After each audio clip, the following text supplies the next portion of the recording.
So বন্ধুগণ, এই হলো আমাদের বাঁকুড়ার চপের সাইজ। মানে দেখতেই পাচ্ছ আমার হাতের মধ্যে এই সাইজ, আর মাত্র 5 টাকা দাম। আমরা কলকাতায় থেকে চপ তাহলে আমাদের পোষাবে? কলকাতার চপ আমাদের এই জন্যই পোষায় না। এইটা 5 টাকা, আর কলকাতার। তো আজকে তোমাদের আমি চপের মেকিং দেখাবো, মানে যে দোকান থেকে আমি নিয়ে আসি এখানে বাড়ি এলে, সেই দোকানে।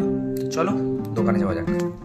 তোমরা তো জানোই বাঁকুড়ার চপ মুড়ি কতটা ফেমাস, আর এই হলো বাঁকুড়ার চপের দোকানে চপ তৈরির পদ্ধতি।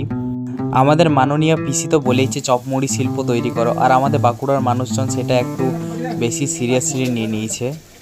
তবে যাই বলো আর তাই বলো, বাঁকুড়ার চপে একটা আলাদাই টেস্ট আছে, আর চপের সাইজ নিয়ে তো কোনো কথাই হবে না। তো এই হলো আমার সকালের ব্রেকফাস্ট না, জলখাবার।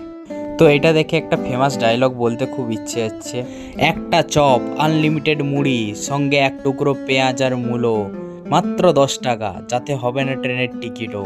তো সবশেষে একটা বাকরি ডায়লগ দিয়ে শেষ করব, সকাল সকাল চপ মুড়ি ধেঁসাড়ে মাখিয়ে মেরে দিলাম।